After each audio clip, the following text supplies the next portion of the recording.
que nos podamos reunir nuevamente. Espero que la experiencia con el examen haya sido pues para ustedes tan bonita como fue para mí. Esto es muy sencillo, yo se los dije, aquí vamos a hacer una charla entre colegas, ¿verdad? Gracias, buenas noches chicos, que me alegra. Me gustó mucho en la evaluación que al final pues hubo bastantes impresiones entre ustedes y ahí por ahí nos quedamos platicando con algunos chicos y surgió una duda al final del examen.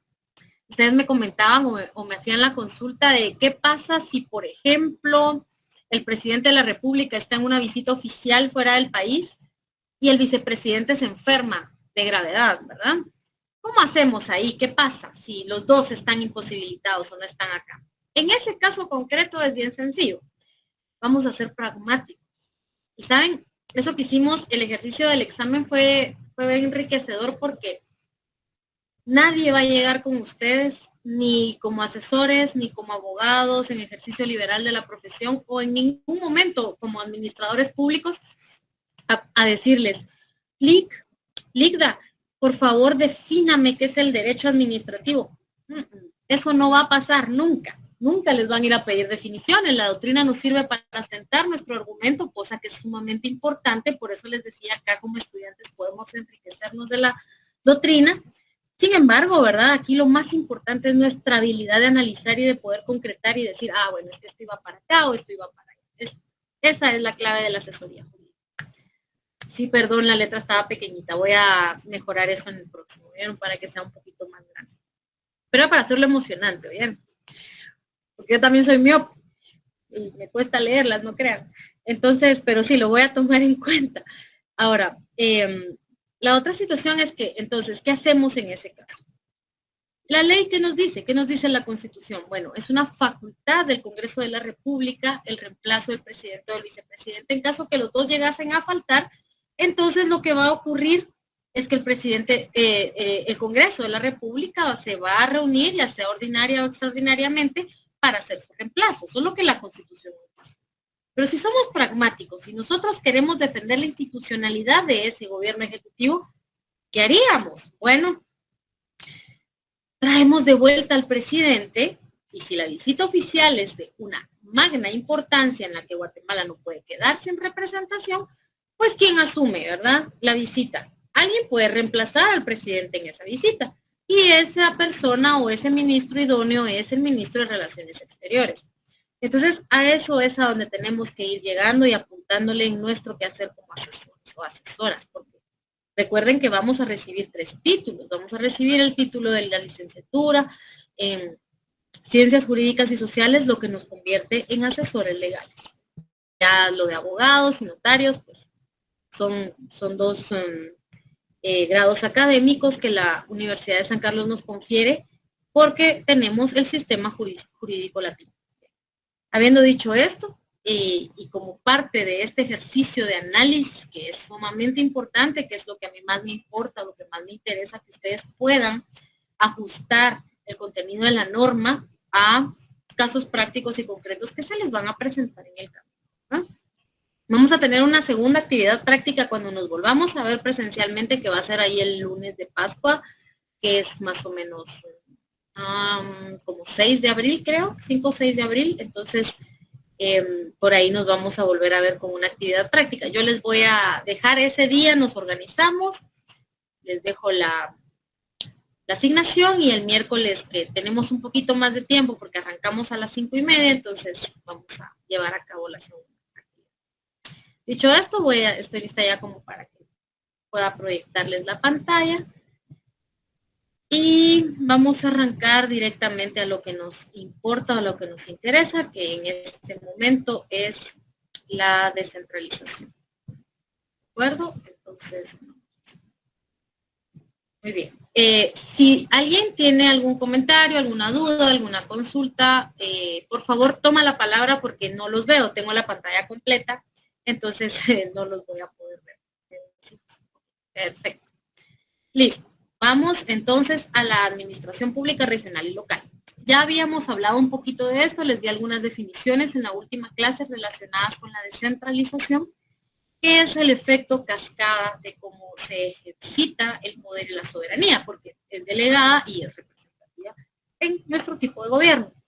Entonces, tenemos aquí al gobierno central, los dos organismos del Estado que ejercen el poder y la soberanía como tal son el organismo ejecutivo y el legislativo, que son los representativos, porque pues hasta la fecha no hay una forma en la que nosotros podamos elegir a nuestras autoridades judiciales, ¿verdad? No tenemos la posibilidad. Yo siempre he puesto sobre la mesa en algunos grupos de diálogo, de debate, que qué tan representativo sería agregar una sola papeleta cada vez que hacemos elecciones para que podamos elegir nosotros a la Corte de Constitucionalidad y a los 13 magistrados de la Corte Suprema de Justicia. Sería maravilloso porque entonces también dotaríamos de esa representatividad al organismo judicial. Pero bueno, eso es casi tratar de salvar al mundo en una plática. Bien. En este caso, entonces, encontramos que del organismo ejecutivo y del legislativo, ¿verdad?, van a emanar la mayoría de las disposiciones que van a tener un eco en la sociedad. Y el organismo ejecutivo, dentro de sus muchísimas funciones, si ustedes se dan cuenta, es enorme. O sea, la capacidad operativa del organismo ejecutivo a veces se ve limitada, pero no es por una casualidad, es por todas las funciones a las que se le asignan de conformidad con la ley. Entonces, la Constitución Política de la República nos señala que existen entidades autónomas, entidades descentralizadas, hay una administración regional y los gobiernos locales, ¿sí? Las entidades autónomas, pues ya vamos a ver desde la doctrina del doctor Hugo Calderón. Tomé la decisión de transcribir parte del libro, ¿verdad? Miren, fue un poquito difícil porque lo tuve que transcribir a mano, typearlo, como decimos, ¿verdad?, para que ustedes puedan tener una base muy sólida de doctrina y es una doctrina que aplica muy bien para la jurisdicción guatemalteca. Entonces, en ese sentido, creo que les va a venir muy bien porque si ustedes quieren, pueden adquirir el libro. Es un libro muy bueno, yo se los recomiendo. A mí me ha servido muchísimo para cuestiones doctrinales en las que he tenido que hacer algún tipo de, Ay, me pasé un poquito. Listo. Bien, la búsqueda de la eficiencia, porque ya les decía en la primera diapositiva, la cantidad de aspectos que el Ejecutivo tiene que cubrir son enormes, es vasto. O sea, básicamente es todo el quehacer de la vida de los ciudadanos. Entonces el problema es que el gobierno central, vamos a suponer que solamente tuviéramos un representante, solo el presidente de la República, y que allá en el Palacio Nacional, ahí estuvieran todas las oficinas de gobierno, todos los ministerios. ¿Se imaginan la cantidad de personas que tendría que atender el Estado ahí? ¿Qué preferís? Yo no quiero tener. Perdón, estimados, ¿alguien tiene abierto el micrófono? Loren, su micrófono. ¿Perdón? Loren, es la compañera Loren. Gracias, gracias, por favor, muy amable. Bueno, el problema. Entonces, yo no quiero ni imaginarme si ya de por sí, más o menos, la cantidad de personas que habitamos la ciudad de Guatemala y los municipios del departamento de Guatemala ya excede los 5 millones de personas, yo no quiero ni pensar si todos tendríamos que ir a hacer nuestros trámites, por ejemplo, el DPI, al Palacio Nacional. Tendríamos, no sé, unas 10 millones de personas en la ciudad todos los días. Entonces el centralismo hace que sea ineficiente. ¿Cuántas personas podrían trabajar ahí físicamente? ¿A cuántas personas podríamos tener en esas ventanillas? No se darían abasto para atender a 1000 usuarios, ¿verdad? Entonces, eso sería un cuello de botella, un embudo, ¿verdad? Algo que viene desde lo masivo y se convierte en un... Ya de por sí la administración pública tiende a hacerlo, porque no hay suficiente capacidad del Estado o del Ejecutivo en específico para atender todas las necesidades que surgen de la sociedad. Entonces, si lo centralizamos es peor. Entonces, la eficiencia se persigue mediante delegar, ¿verdad? Delegar funciones. Es imposible, incluso cuando ustedes estén ejerciendo estos altos cargos, ahí por ahí mis amigos que fueron diputados en el ejercicio, quienes fueron ministros o quienes fueron directores o que ejercían cualquier tipo de autoridad dentro del Ejecutivo, entienden, tienen que entender desde ahorita, y esta es una falla que yo le encontré a la universidad cuando fui estudiante. A nosotros en la Universidad de San Carlos nos forman para ser esas personas que ayudan, esas personas que promueven, eso está bien, pero yo aquí los vengo a formar para que dirijan, para que ustedes ejerzan el mando, para que ejerzan el control, porque esa parte no nos puede quedar ahí en el aire, ¿sí? Tenemos que saber delegar, tenemos que aprender a confiar, ¿verdad? En quienes están a nuestro alrededor, y eso a veces nos toca formarnos desde la propia experiencia, ¿verdad? Yendo de una institución a otra o haciendo distintos tipos de actividades dentro de nuestro ejercicio profesional. Entonces, acá delegar las competencias es algo clave. Y algo muy clave también es que nosotros los abogados entendemos muchos aspectos técnicos, ¿verdad? Entonces, por eso ustedes no dejen de aprender. Háganme ese favor.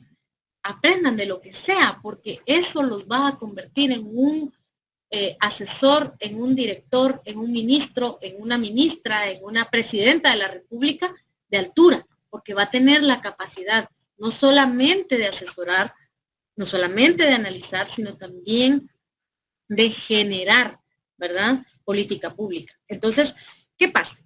Debemos llevar toda esta, todo lo que concierne a la ejecución presupuestaria y a la ejecución de los programas o a la ejecución que conlleva cumplir con los fines supremos del Estado a todas las áreas del territorio.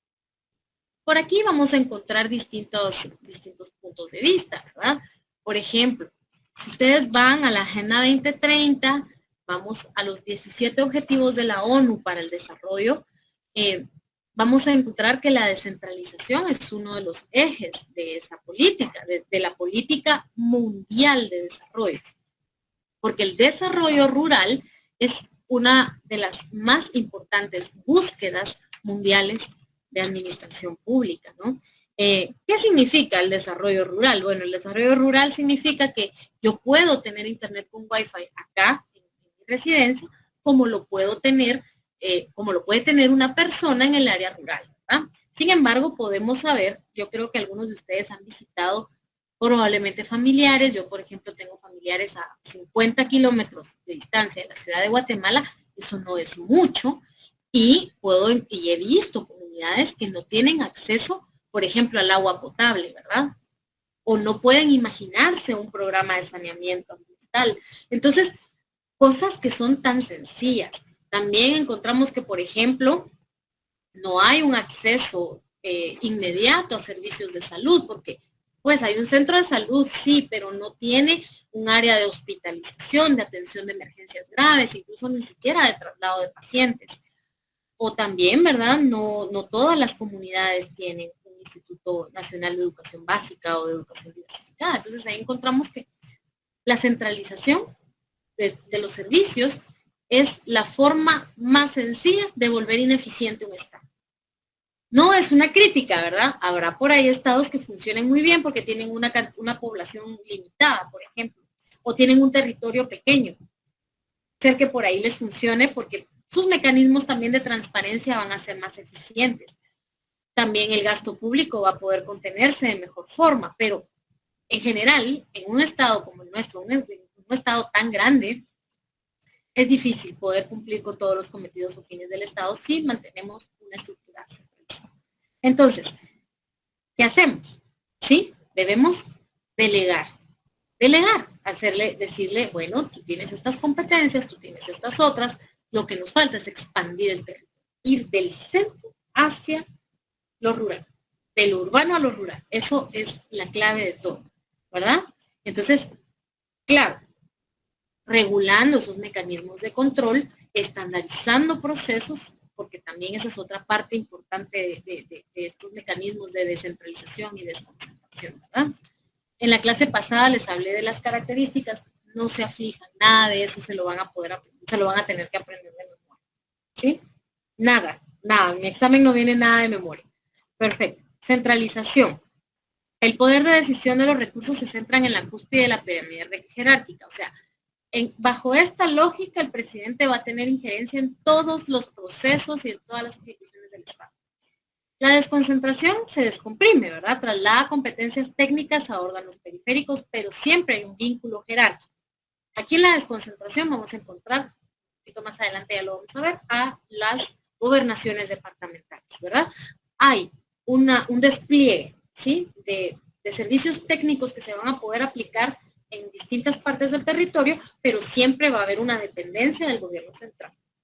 Y la descentralización, que es el grado máximo de libertad, porque se traslada no solamente el poder de decisión, no es solamente una fase ejecutiva del traslado de la delegación de funciones, sino también hay traslado de recursos, cosa que es sumamente importante, porque entonces acerca verdaderamente los servicios a los ciudadanos, ¿sí? Es un poquito más de libertad, por decirlo así. Sí, la subordinación no se va a perder, la línea de control no se va a perder, y por eso en la última clase que nos vimos presencialmente yo les decía que no debe organizar a la burocracia. La burocracia forma parte de un sistema ordenado de procesos. ¿Sí? Lo del es cuando esa burocracia se vuelve exquisita, ¿verdad? Cuando los procesos se convierten en un exceso de rigorismo. Y por ahí, pues, hay instituciones que nos han quedado de ver un poquito, ¿verdad? Entramos a debacles como con la PDH y sobre todo con la Contraloría General de Cuentas, que bueno, el número de un oficio puede ser objeto de un hallazgo por parte de ellos, entonces ahí es donde la administración pública empieza a cerrarse. Debemos también deberíamos generar procesos de fiscalización que sean eficientes también, porque, no sé, ¿verdad? A ver, el error humano no debería de ser objeto de un hallazgo. Deberíamos de ir al fondo del asunto. Hallazgos deberían de ir relacionados con problemas de corrupción, con tráficos de influencias. O sea, estoy de acuerdo que siempre va a existir por ahí, ¿verdad? La malversación de fondos. Siempre está el ámbito penal al que podemos llegar. Pero la administración pública lo que debe procurar es prevenir que esos actos se consumen. Entonces, ese es el mecanismo de fiscalización. Ya lo vimos allá cuando hablamos de los órganos de control de fiscalización. Entonces, aquí está el Ejecutivo, la unidad de mando y revocación, o sea, aquella institución, aquella entidad o aquella autoridad que tiene la capacidad de conocer los recursos o los remedios administrativos que la ley nos contempla para que el ciudadano pueda redarguir cualquier resolución que emane de cualquiera de las entidades a las que se les ha delegado funciones. Entonces, la unidad de mando es eso. Unidad de mando es igual a burocracia, ¿sí? No es malo como ciencia. ¿Cómo lo vayamos generando? Ahí son otros temas. La dependencia jerárquica, o sea, la unidad de mando va a mantenerse en todos los ámbitos, eso no se pierde. Por eso la autonomía en Guatemala es como debatible y por ahí el autor al que he citado menciona que existe autonomía y autarquía. Ya lo vamos a ver despacito, más adelante, en otra clase. Entonces, la dependencia jerárquica delegada lo que le otorga al funcionario a quien se le está delegando esta o a quien se le está encomendando esta actividad, le permite, ¿verdad?, generar sus propios procesos y le permite hacer cambios que sean funcionales. Por ahí les van a aparecer guías no sé, guías, lineamientos que emanan de un manual operativo. Los manuales operativos, las guías técnicas y los lineamientos son ese tipo de mecanismos de control que vienen de la unidad de mando, pero que son funcionales en su aplicación. Luego, pues, ya vemos en la descentralización, por último, que es como un poquito más libre, ¿verdad? Es un poquito más independiente, vamos a decir, ¿verdad? El control de la tutela existe, sigue habiendo, pero no hay una unidad de mando como tal, ¿verdad? Siempre va a haber un proceso jerárquico, pero aquí existe dentro de estas instituciones descentralizadas una autoridad que tiene la capacidad de tomar decisiones y de seguir sus propias reglas y sus propios lineamientos. La clave legal es que la centralización y la desconcentración actúan bajo la personalidad jurídica única del Estado. La descentralización, no, esto es diferente.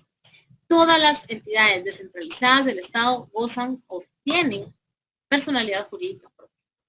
¿Sí? Ahí vamos a ver algunos ejemplos. Aquí Aquí les hice esta matriz. Disculpen que me quedó algo feita, pero pues ahí, pero funciona, que es lo que más importa, ¿verdad? Y les coloco 4 aspectos que son sumamente importantes a tomar en cuenta dentro de la administración. Primero está la jerarquía. La jerarquía la hay. En la centralización va a ser absoluta y directa. En la desconcentración hay subordinación, pero las facultades o las atribuciones van a ser delegadas. Y en la descentralización no hay directa, solamente hay control de la tutela. Por ahí se me ocurren algunas entidades descentralizadas, otra vez me vuelve a salir el RENAP, otra vez, por ejemplo, el Instituto Guatemalteco de Migración. Estas entidades son capaces hasta de generar sus propios ingresos, ¿sí? A eso vamos. Y tienen una autoridad, en el caso del RENAP es el directorio, y en el caso del Instituto Guatemalteco de Migración es el director general, que aunque hay un órgano colegiado por encima de su autoridad, el gerente del RENAP, por ejemplo, el director del RENAP, tienen este órgano colegiado que tiene la máxima autoridad, pero esa máxima autoridad no es el presidente. Estamos hablando de que aquí ya la línea de mando ya no es directa, ya es desgregada. Luego la personalidad jurídica en la centralización y en la desconcentración, el Estado la sigue ejerciendo igual. O sea, el presidente de la República es el representante legal de estas instituciones. O los ministros, ¿verdad? Recordemos que el gobierno central se descompone en presidente y vicepresidente como binomio y los ministros. Esa es el orden máximo del Ejecutivo. Y luego la descentralización, que es propia y es independiente, ¿sí? No depende directamente del presidente de la República. Así el presidente los haya nombrado, tienen todas las facultades, sí, o sea, hay un traslado de facultades hacia esta persona que va a ejercer el mando. La toma de decisiones. En la centralización está monopolizada en el centro. O sea, si el presidente dice no, es no. Si el ministro dice no, no. Luego en la desconcentración hay algunas decisiones, pero solo técnicas que puede tomar esta institución. Mientras que en la descentralización la independencia administrativa es completa. O sea, pueden generar sus propias reglamentaciones, pueden, siempre y cuando el órgano colegiado que está por encima lo apruebe. Eso sí es cierto, pero las pueden generar. También pueden generar la forma o pueden definir la forma en que van a erogar los recursos que adquieren. Y en fin, un sinfín de posibilidades. Pueden ir ajustando su normativa interna para hacerla más funcional, ¿verdad? Y luego, pues en el ejemplo guatemalteco encontramos acá, ¿verdad? En la Secretaría General de la Presidencia, que está completamente centralizada y el jefe es el presidente. Y así como esta secretaría, todas las secretarías, todos los ministerios. Bueno, en la desconcentración encontramos las direcciones generales. Aquí les puse la DIGEDUCA, pero puede ser cualquier otra dirección general, ¿verdad? Como la Dirección General de Presidios, ¿verdad? O del sistema penitenciario. Tenemos, no sé, elijan cualquiera. Estas son desconcentradas porque tienen capacidades técnicas, porque ¿qué hacen? Realizan actividades eminentemente técnicas y que son sumamente especiales. Centralización, ¿por qué les dejo aquí a las municipalidades, a la USAC y al ICS? Porque la autonomía en Guatemala en realidad es de papel. La autonomía es constitucional. Siempre que estas instituciones, solo por el hecho de que ya reciben una asignación dentro del presupuesto general de ingresos y egresos del Estado, dejan de tener autonomía. Por supuesto, la USAC tiene, la Universidad La Tricentenaria, la gloriosa, ¿verdad? Nuestra alma mater, tiene una característica importante, que sí elige sus propias autoridades. Nosotros la elegimos, quienes formamos parte de esta gran comunidad y de esta familia universitaria, elegimos a nuestras autoridades, eso es muy cierto, y ustedes pudieron ver ese ejercicio en estas últimas semanas en las cuales tanto profesionales, docentes y ustedes como estudiantes tuvieron la oportunidad de participar en la elección de los cuerpos estudiantiles, perdón, de los cuerpos electorales para la elección de nuestra máxima autoridad, que es el rector. Entonces, ahí hay una diferencia. Podríamos decir de que de este costal podemos sacar a la USAC, pero se las dejo acá porque sus características siguen siendo de descentralización conforme a la doctrina. Esta es una clase doctrinal. Ya luego vamos a entrar a la fase eminentemente legal. Muy bien. Aquí encontramos este bonito ejemplo. A mí me encantó esta clase cuando la tuve hace algunos 20 años más o menos con el doctor Hugo Calderón. Él nos decía, Es que hay autonomía y hay autarquía. O sea, no es, una cosa y la otra no son lo mismo. Doctrinalmente vuelvo a aclarar porque la Constitución sí nos dice quiénes son autónomos. Entonces, la autonomía es una capacidad normativa porque se dictan sus propios estatutos y una capacidad política porque se elige a sus líderes, a sus representantes, a sus autoridades. Nosotros los elegimos.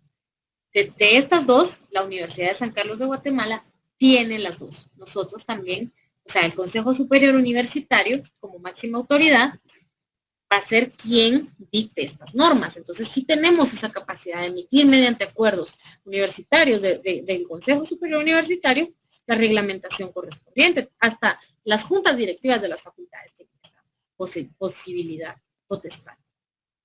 La autarquía, que esto es un concepto eminentemente doctrinal, vuelvo a decirles, porque esto no está en la Constitución, esto es para que entendamos todos estos procesos desde la ciencia, porque nosotros nos estamos formando para ser profesionales de la ciencia del derecho, ¿sí? Las ciencias no solamente exactas, no solo la mate y la biología son ciencias, ¿verdad? También, o la física.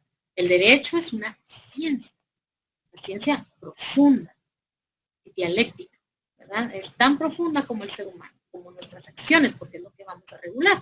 Entonces, ¿qué pasa con la autarquía para la doctrina? Es que existe una dependencia directiva, ¿no? Líderes nombrados por el Ejecutivo. Y eso es lo que pasa justamente con el IX, por ejemplo, ¿sí? La Confederación Deportiva Autónoma de Guatemala tiene un representante del Ejecutivo ahí, ¿verdad? O sea, no hay una elección per se de las autoridades. Las municipalidades, ¿verdad? La elección se hace solamente circunscrita a su ámbito territorial, ¿verdad? Está delimitada. Y luego, pues la capacidad administrativa y técnica tiene fines específicos, porque los tiene. Digamos, la Universidad de San Carlos de Guatemala, pues sí tiene una fase tiene una dirección de investigación, tiene una dirección de política, tiene una dirección jurídica, tiene diferentes ámbitos, pero pues sí, su capacidad técnica es específica para la academia, ¿verdad? O sea, la universidad nació para la academia, más que para cualquier otra cosa. Y así, ¿verdad? Entonces, la diferencia enorme es que en la autonomía se ejerce un autogobierno, ¿sí? Con completa y absoluta libertad, mientras que en la autarquía se ejerce una autoadministración. Son dos cosas diferentes. ¿Se usan como sinónimos? Sí, pero en la doctrina, en la ciencia del derecho, son profundamente diferentes. ¿Hay alguna duda aquí? Tomen la palabra porque no los veo. Todo bien. Acá tenemos otra matriz diagnóstica, vean, el contraste de la gobernanza, porque es que ahí es donde vamos a ir a caer. La gobernanza es esa capacidad que se tiene de concatenar las funciones con los resultados. Esa es gobernanza. Por eso dicen, ay no, es que el año electoral es el peor porque es el año de la ingobernabilidad. Es probable, ¿verdad? Todo el mundo baja la guardia porque muchas de las grandes autoridades están en campaña política o bien porque pues ya queda, ¿verdad? Ya que más da, ahorita ya es problema del siguiente. También se generan grandes beneficios en infraestructura, sobre todo porque pues, con eso quedamos bien para ver si logramos repetirla el otro periodo, pero la gobernanza es eso.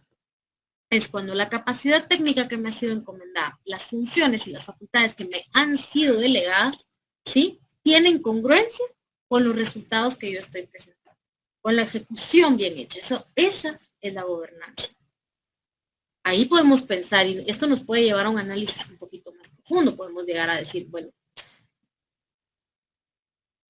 ¿qué ministerio está ejerciendo una verdadera gobernanza? Desde el Ejecutivo, ¿cuál es la institución que está ejerciendo una gobernanza? Porque sus resultados son congruentes con sus funciones. Entonces, bueno, ahí vamos viendo, ¿verdad?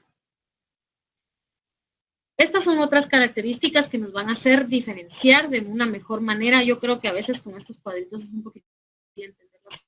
Les vamos dando adjetivos que les califican. ¿Ah? Entonces, desde el origen de la norma, la autonomía pueden dictar su propia ley interna, sus estatutos, ¿verdad? La autarquía se rige por la ley de su creación, o sea, el Congreso le va a decir qué es lo que tiene que hacer. No hay para dónde. O en este caso, la Constitución. La elección de autoridades, o sea, estas dos anteriores son las más importantes. Y esas dos sí las tiene la Universidad de San Carlos de Guatemala. O sea, la autonomía universitaria no es solo de papel, tiene bastantes cuestiones que son debatibles. Miren, entran a debate dentro de los foros jurídicos, pero pues sí hay una autonomía, al menos de alguna forma.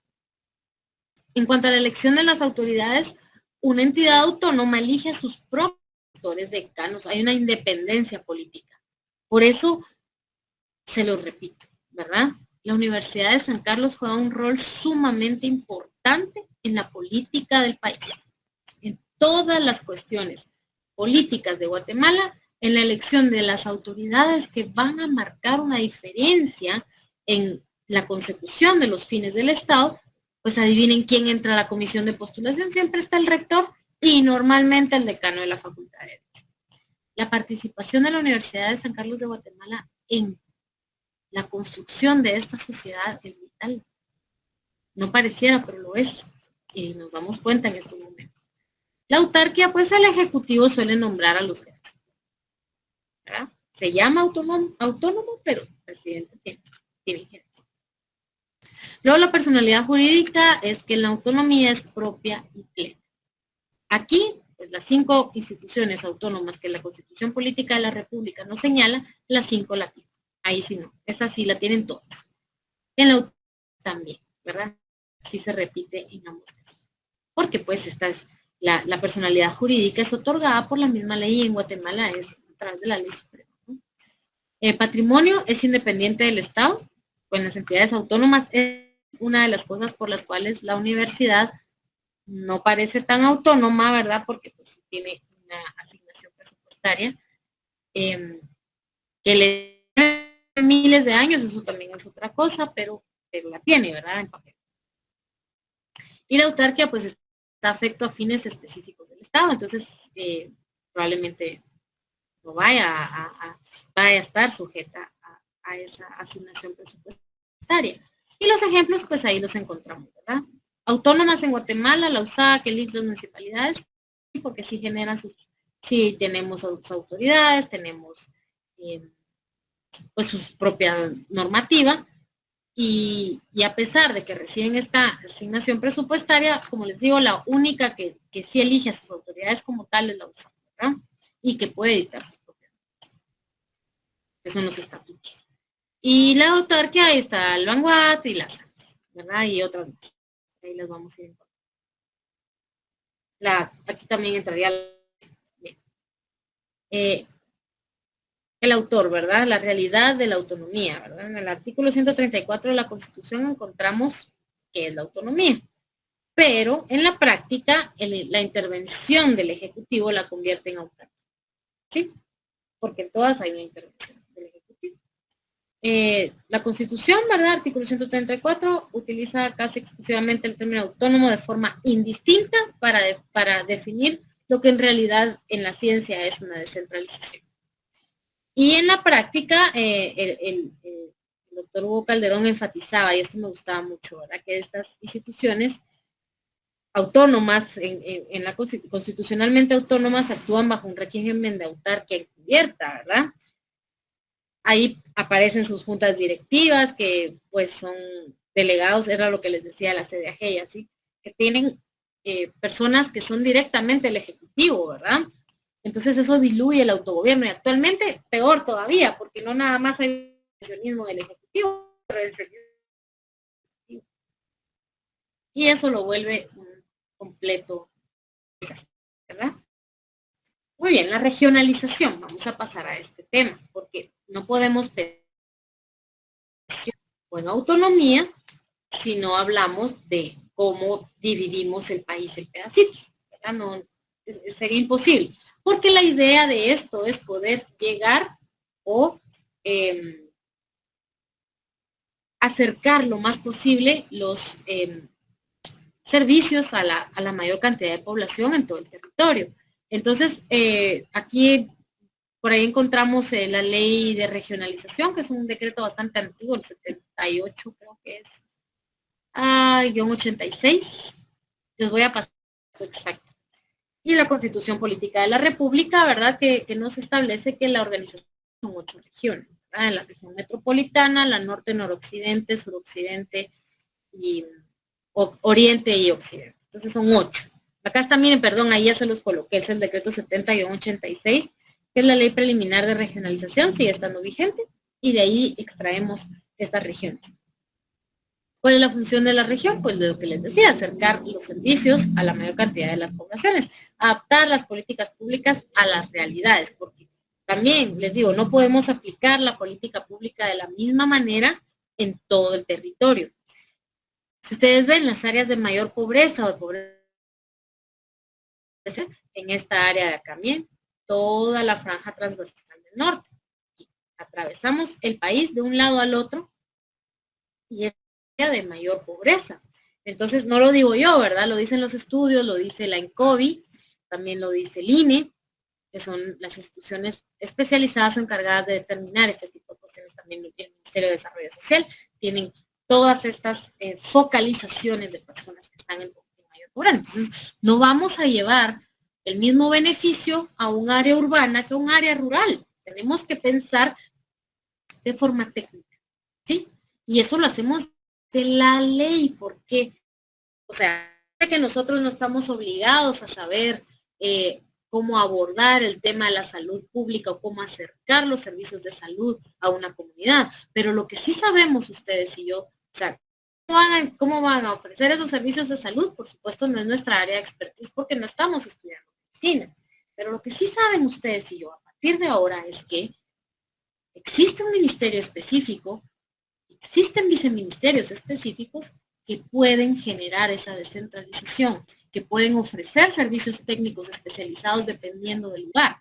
Por ejemplo, en la franja transversal del norte, que es la que les muestro acá con el cursor, debería de tener la atención médica primaria ahí. Bueno, una atención a personas en estado de desnutrición, ¿verdad? El abordaje y los protocolos que pueden utilizar, el traslado a programas de asistencia social, en fin.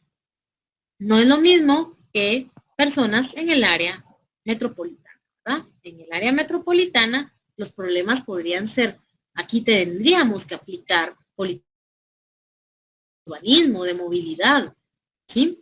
De pronto por ahí aprobar la ley de teletransporte sería una alternativa, dado que la infraestructura ya no nos da para más y no hay un punto de inflexión hacer que las empresas que licitan con el Estado para generar una buena infraestructura lo hagan en el tiempo que lo ofrecen. Entonces pasa a judicializar el proceso administrativo. Y ahí es donde todo se viene abajo. Bueno, adaptar a la realidad regional en la que estamos. Eso sí ya lo sabemos. Eso sí lo podemos hacer. Muy bien. Acá les muestro cómo funcionan las direcciones regionales. Tenemos una dirección regional en las 8 regiones, ¿verdad? Desconcentradas, no tienen personalidad jurídica propia, no, dependen de su ministerio, dependen del Ejecutivo directamente, pero sí pueden desarrollar capacidades técnicas que son de suma importancia dependiendo de la región. En su estructura son dependencias ministeriales lideradas por un director regional técnico. ¿Abogados son directores regionales técnicos? Así es, porque nosotros sabemos de todo. Y la función principal es aterrizar y ejecutar los planes del ministerio o del ejecutivo en general en el interior del país y coordinar con sistemas de desarrollo local. Ahí es donde vamos a la base de esta función, los sistemas de desarrollo local, que son sumamente importantes. Y aquí lo encontramos, el sistema, ¿sí? de comités de desarrollo en general. Es un sistema completo, ¿sí? Empezando por el CONADUR, ¿verdad? Coordinadora Nacional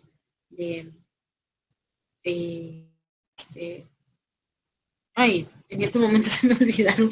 Eso es lo malo de hablar solo con acrónimos. Bueno, luego tenemos los COREDUR, que son los regionales, ¿sí? Ahí hay un coordinador regional, todo esto depende del ejecutivo, ¿sí? Direcciones regionales, perdón, eso es lo que significa. Los CODEDES, ¿sí? Aquí los CODEDES, que son los consejos de desarrollo departamental, el COREDUR es el regional y el CONADUR es el nacional. Ahí estamos.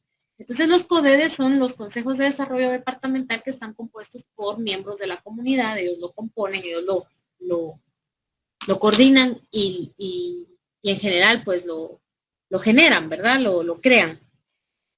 Crean consejos que son asociaciones comunitarias como tal, ¿verdad? Y acá encontramos esta figura que es el gobernador, que es eminentemente centralizado, ¿verdad? Entonces el gobernador departamental, que depende directamente del presidente, empieza a generar esta descentralización porque va a representar a un departamento. Luego viene el COMUDE, que es el Consejo Municipal presidido por el alcalde. Ya ven cómo vamos trasladando esta jerarquía, ahora esta cascada, lo que yo les decía en algún momento, el efecto cascada, el efecto sombría también le dicen. Entonces, acá coordinar, digamos que no es que sea una forma de presidir per se, es una forma de coordinación. Y luego encontramos los COCODES, que son los consejos comunitarios, que eso pues ya son los vecinos organizados. Que luego se van a coordinar para crear el COMUDE. Y luego estos COMUDES, los COMUDES juntos, se organizan en el CODEDE. Y así nos vamos. ¿Sí? Es un efecto cascada hacia abajo y es un efecto escalera hacia arriba. ¿Qué vamos a aplicar aquí? Dos ejes importantísimos. El primero es que de abajo hacia arriba, el efecto escalera tiene la participación ciudadana. Este tipo de organización regional lo que garantiza es una verdadera representación, aquella que tal vez el alcalde o el gobernador no puede ejercer. Entonces las personas van a tener voz y voto dentro de toda esta estructura organizacional. Cosa que no pasa en el gobierno central, ¿verdad? En el ejecutivo central, que pues ahí los ministros y los secretarios, ¿verdad? Los secretarios. Bien. Entonces la participación ciudadana es hacia arriba, efecto escalera. Y luego encontramos aquí el efecto cascada, que es la asignación de funciones que van a emanar de las políticas públicas. ¿Sí? Aquí les dejo la base legal también. Todo tiene una base legal. Y pues la descentralización como es que la descentralización sigue siendo muerta, porque por ahí encontramos que o que son centralizados desde su nacimiento o que son autónomos, pero el doctor Calderón sostiene que Guatemala tiene un mandato constitucional claro hacia la descentralización para evitar el autoritarismo, pero si no tiene recursos financieros propios y suficientes, la descentralización estructural es letra muerta, ¿sí? O sea, si esta institución, instituto, como lo quieran nombrar, por un decreto nace descentralizado, pues es descentralizado.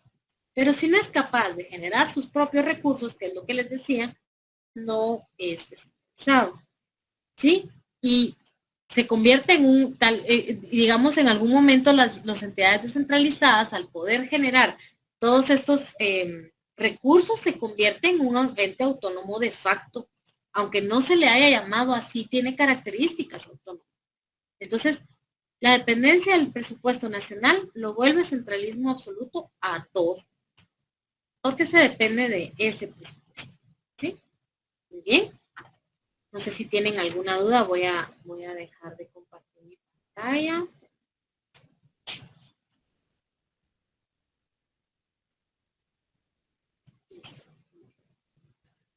Ahora dejo de compartir. ¿Tienen alguna duda, chicos? Me gustaría que escuchar. Ahorita que todavía tenemos un poquito de tiempo. Todo clarísimo. Bueno, les compartí vía la última clase que tuvimos, que es justamente esta, era el material que yo estaba utilizando, y les condensé ahí ya juntas las presentaciones que van a ser objeto del segundo examen parcial. Cualquier duda, pues me van diciendo. El miércoles nos vemos nuevamente virtual y la próxima semana me informaban en coordinación, que las clases también son virtuales. A ver, Pablo, vamos a ir por Dixon y Pablo después, por el orden. Solo una pregunta pequeña, licenciada, dispense. ¿Cuántos documentos llevamos ahorita? Yo tengo 4. Del segundo parcial, 2. 2. El de, sí. Hoy nos mandó 3. Hoy les mandé 4. Si no estoy 4 fueron. Sí, les mandé 4. Ahorita les digo, déjenme ver un momento. Miren pues. Les compartí el de entidades y órganos de consulta, ¿sí? El de descentralización, el de gobernación departamental y gobierno municipal, y el de intervencionismo y expropiación en Guatemala. Esos son los puntos que vamos a tratar en este segundo parcial. ¿De acuerdo? Ok, es que si yo tengo... Lo que pasa es de que yo los guardo todos y me queda duda. En Classroom les voy a subir hoy estos últimos 3 ítems, ¿verdad? Ahí también para que los tengan. No sé cómo les llegaría a WhatsApp, porque a veces, pues el tema de la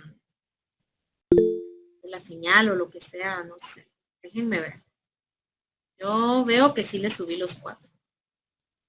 Sí, licenciada, sí están los 4. Ahorita estoy revisando, solo que uno no lo marcó como los otros, o al menos en mi, no lo recibí igual que los otros, que despliega como una especie de carátula. Este otro... Ya te entiendo, pero si no lo logran leer me dicen, es el de intervencionismo, ¿verdad? Sí, pero sí lo abrí. Sí me abrió. Porque está en formato PDF igual que los demás. Entonces, sí, gracias. Bueno, a la orden. A ver, ahora Pablo y luego Ricardo y no sé quién más levantó la mano. Buenas noches, licenciado. Perdone que regrese al principio, dijo, de la clase. Fíjese que no logré escuchar la respuesta cuando usted explicaba cuando no estaba el presidente y luego estaba vicepresidente, y qué pasaba si el vicepresidente estaba indispuesto. Ya. Miren, gracias. Pues, no hay pena. Yo les decía a los estudiantes, miren, legalmente cuando ninguno de los dos está, o sea, cuando ya la ausencia de ambos es inminente, el Congreso de la República debe nombrar a alguien. Aquí ya pasó una vez, ¿verdad? Los que ya tenemos dos más nos acordamos. En su momento, cuando ocurrió el rompimiento del orden constitucional actual, ¿verdad? Y que obligó a la reforma, la única reforma que ha tenido la Constitución creo que fue el año 93, ¿verdad? Cuando era presidente Serrano Elías, pues él y su vicepresidente huyeron del país porque intentaron, ¿verdad?, desarticular el Congreso de la República y rompieron el orden constitucional. Entonces, en su ausencia, el Congreso en esa oportunidad nombró a quien en ese momento, en ese entonces, era el Procurador de Derechos Humanos. O sea, ellos podrían elegir a esta persona como transición para que esta persona solicite al Tribunal Supremo Electoral que llame a elecciones, ¿no? Eso es lo que dice la ley, eso es lo que dice la Constitución. Pero en un caso como este, en el que, bueno, el presidente está en una visita oficial. Las visitas oficiales no duran más de 3 o 4 días, pero vamos a suponer que era una visita oficial de un mes. A China, por ejemplo, a Rusia, a Irán, no, esperemos que no. Bueno, entonces, vamos a suponer que esa visita era una visita larga. Entonces, el vicepresidente o vicepresidenta en este caso, bueno, tiene quebrantos de salud, pero fuertes, ¿verdad? Graves, está gravemente hospitalizada o completamente imposibilitada de ejercer su función. Entonces, bueno, seamos pragmáticos. Traigamos de vuelta al presidente, ¿sí? Y dejamos en la misión oficial, si es tan importante, mandamos al canciller, o sea, al ministro de Relaciones Exteriores. Aquí tenemos cómo hacerlo, ¿de acuerdo? ¿Quedó claro? Esa es la función asesora que debemos tener. Debemos buscar el mínimo esfuerzo. Lograr que sea lo mínimamente complicado. Descomplicar las cosas. Eso es lo más importante. Bueno, Ricardo, luego Gaby. Buenas noches, licenciada. Un gusto saludarle. Igualmente. Tenía una duda. Es que yo quería ver si usted también podía apoyar en subir el material a clase. Lo que pasa es de que yo estoy metido en un grupo y antes de levantar la mano me fui a buscar, que es un grupo de administración 2 de la sección I, pero no están estos materiales. Me imagino que debe haber algún otro grupo, pero tal vez para no estar en esto de meterme a varios grupos, no sé si usted me puede apoyar en subirlos a clase. Sí, claro, si alguien pudiera apoyar al compañerito para que pueda ingresar al grupo correcto, pues yo les agradecería a todos. Supongo que sí debe ser el bueno porque fíjate que estás aquí en la clase y, o sea, de ahí tuviste que haber sacado el link, pero bueno, si no, de todos modos yo todo esto se los voy a cargar a clase. Bueno, búscale bien, muchas gracias, licenciada. los mensajes después. Bueno, bueno, muchas gracias. Ahora Gaby. Buenas noches, licenciada. Yo con una duda en el examen. Fíjese que yo tengo un poco de confusión con lo de los ministerios. No sé cómo podría repasar, porque siento que me confunde mucho cuando es descentralizado, autónomo y desconcentrado. Siento que eso me confunde mucho saber cuál es cuál. Entonces, eso me pasó mucho en el examen. Entonces, más o menos para repasar y tener una idea qué podría leer o cómo podría repasar, por fin, licenciada. Gracias. Es una excelente pregunta, muchas gracias. Miren, esto es bien sencillo para todos. Miren, les voy a contar. Vean, todos los ministerios y secretarías, ¿sí? Todos, ministerios y secretarías son centralizados. Es el gobierno central. Ahí sí no hay parado. Todos. Se crean direcciones dentro de los ministerios para descentralizar o se crean mecanismos para llevar las funciones a lo regional, eso sí pasa, pero no se vuelven por eso descentralizados. O sea, el gobierno central, que es el binomio presidencial, los ministros, el Consejo de Ministros y las secretarías, todos son centralizados. No hay parado. Autónomos. Permítanme, ahorita les digo cuáles son autónomos, que están esos están en la Constitución. Son 5. La Constitución solo señala 5 entidades autónomas. Ya por ahí platicamos, ¿verdad? Que cómo era la cosa, que si sí, que si son o que si no son. No se hagan bolas con eso, ¿verdad? Son autónomos porque la ley así lo establece. No hay de otra. Pero doctrinalmente encontramos que no forzosamente, porque la doctrina del derecho administrativo nos dice que son autónomos cuando tienen sus propios recursos y eligen a sus propias autoridades. Eso solo lo hace la USAC, de las 5 que menciona la Constitución. Entonces, por ahí les dejé en la presentación el fundamento legal en la Constitución. En este momento no me acuerdo.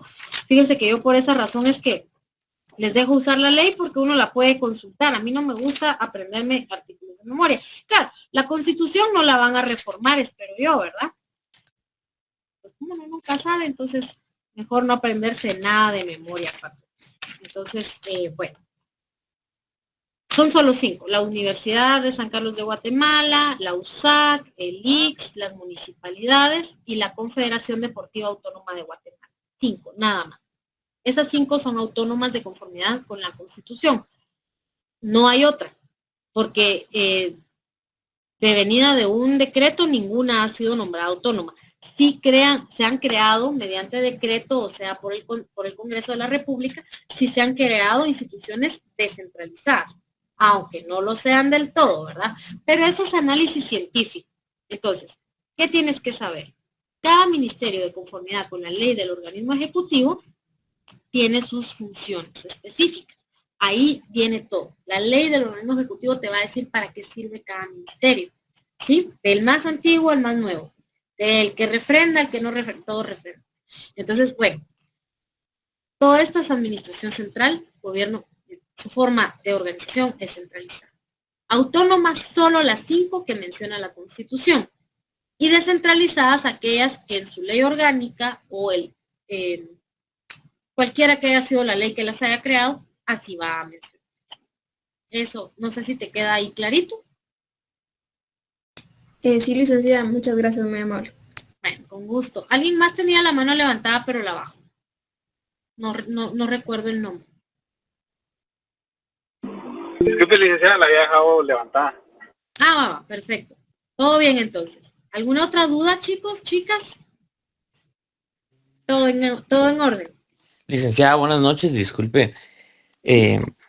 ¿Podría repetir nuevamente las 5 entidades que son autónomas? Sí, Por favor. la Universidad de San Carlos. ¿Sí? El Instituto Guatemalteco de Seguridad Social, el ICS. Sí. Las municipalidades, la Confederación Deportiva Autónoma de Guatemala, y hoy se me escapó la 15. Es que cuando lo mencionó dijo la USAC y luego dijo la Universidad de San Carlos de Guatemala. Entonces, Entonces siempre solo he dicho 4. Siempre se me olvida alguna. Pero son 5, están en la Constitución. Déjame recordar. está bien. Yo repito, yo no sirvo para la memoria, porque, bueno, sí tengo buena memoria, pero no para aprenderme artículos de memoria. No hace falta. Les dije el artículo, les cité el artículo durante la clase, pero no lo recuerdo. Déjame ver. Voy a traer autónomo. El Banco de Guatemala, le dijo. El Banco de Guatemala estaba en la presentación. Gracias, Diego. Ese es. Y el Banco de Guatemala, chistosamente, tiene asignación del presupuesto general de ingresos y egresos del Estado. O sea, ¿cómo va a generar sus propios ingresos? Es imposible. Lo único que tiene es la custodia de la moneda. Entonces, esas son las 5. Porque eso, así se las creó la Constitución. ¿Está solventada la duda? Muchas gracias, licenciada. Te agradezco. Bueno, con gusto, a la orden. ¿Alguien más? Bueno, si ya no tenemos nada más que decir, que hay otro. A ver, Eric. Buenas noches, licenciada. Gusto de saludarle. Me surge la duda cuando usted menciona entidades autónomas. Hay una entidad que no es constitucional, sin embargo, se considera como autónoma, que es el IRTRA. Y esta sí percibe sus propios, genera sus propios recursos. Es una entidad privada. Es una entidad privada. Ojo con eso. Mira, es una muy buena intervención. Tu intervención es sumamente oportuna. Me encanta que lo hayas dicho. El IRTRA no es una entidad gubernamental ni estatal. ¿Sí? El IRTRA es una entidad privada. Por supuesto, genera sus propios ingresos. Sí, claro que sí. Claro que por ahí todas las empresas privadas que deciden pagar esa cuota patronal, ¿sí? Están generándole, pero todas son de la iniciativa privada. Ahí sí no tiene nada que ver con la administración pública. Por supuesto, es autónoma, es privada. Licenciada, tal vez lo que confunde ahí es tal vez esa obligatoriedad de pagar IRTRA, ¿verdad? Que muchas veces hay. Entonces, eso a veces confunde y lo hace a uno pensar de que es una institución pública, ¿verdad? Sí, es cierto, es muy cierto lo que dices. Lo que pasa es que la obligatoriedad solamente es para patronos de la iniciativa privada. El Estado de Guatemala, ninguna institución del Estado les cuenta a IRTRA, ninguna. Tienen sus propios IRTRAs, digamos. El Estado de Guatemala tiene centros de recreación de los empleados del Estado, creo que se llaman, y hay en distintas partes del país, pero tampoco generan un descuento para los trabajadores, sino que eso es parte de la seguridad social. Pero no, en la administración pública no se paga IRTA. Es eminentemente privada. ¿Alguien más? ¿Quedó claro, Eric? Sí, quedó claro. Muchas gracias, licenciada, le agradezco. A la orden. Gaby. Licenciada, y ahora cuando es desconcentrada, ¿a qué lleva eso más o menos? La desconcentración es eminentemente doctrinal. Es doctrinario. La desconcentración es algo así, mira. Por aquí hay una compañerita entre nosotros que trabaja en el Ministerio de Ambiente. Y ella nos decía, sí, hay delegaciones, ¿verdad? Tenemos delegaciones. Esa es la desconcentración. ¿Sí? Cuando un mismo ministerio le otorga posibilidades o facultades técnicas, ¿verdad? En lugares específicos, o sea, los trata de llevar a distintos lugares del territorio para acercar los servicios con capacidad técnica y con una autoridad que tiene la capacidad de tomar decisiones técnicas, pero nada más. ¿sí? No genera ingresos, no tiene tampoco capacidad ejecutiva, ¿verdad? No eroga presupuesto.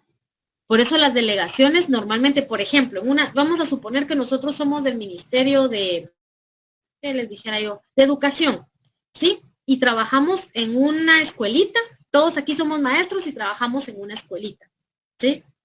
En esta escuelita no nos han traído todavía los útiles, no tenemos refacción escolar, no sé si todavía dan refacción escolar, y no tenemos, nos hacen falta 200 escritores descentralizados. ¿Qué hacemos? Lo usual es que le pidamos, ¿verdad? Sí, al supervisor, para que el supervisor vaya con el coordinador y el coordinador vaya con la dirección de coordinación del viceministerio que corresponde, para que hagan el evento de licitación o de cotización y que entonces nos compren los pupitres, nos compren la comida, ¿qué otra cosa dije que hacía falta? No recuerdo. Y los útiles de los niños. ¿Nosotros vamos a dar clases? Sí. ¿Nosotros podemos hacer nuestro material? Sí. ¿Nosotros vamos a atender a los niños? Sí. ¿A los padres de familia también? ¿Vamos a mantener esta organización? Sí. ¿Qué tenemos? Capacidad técnica. Nada más. Nada más. No podemos ejecutar. La escuela no puede cobrar. No puede generar ingresos. O sea, dependemos siempre del gobierno central, del ministerio, ¿sí? Pero estamos ejerciendo funciones técnicas. Esto es doctrinal. En ninguna parte tú vas a encontrar que la directora de esta escuelita es un funcionario desconcentrado. No. Esto solo lo hacemos para analizar, ¿sí? Esto es para que desde la ciencia entendamos cómo funciona la administración pública. Es desenmarañar. ¿Quedó claro, corazón? Sí, muchas gracias, licenciada, muy amable. Buenísimo, gracias. Excelente. Si ya no hay más que decir, chicos, los dejo en libertad. ¿O alguien tiene más dudas? ¿Estamos bien? Buenas noches. Pues. Que descansen. Los veo el miércoles. Gracias, licenciada. Feliz noche. Gracias, licenciada. Gracias. Que descanse. Igualmente, gracias. Adiós. Adiós. Feliz noche, licenciada. Feliz noche. Feliz noche, licenciada, gracias. A ustedes, gracias. Buenas noches. Gracias, igualmente. Buenas noches.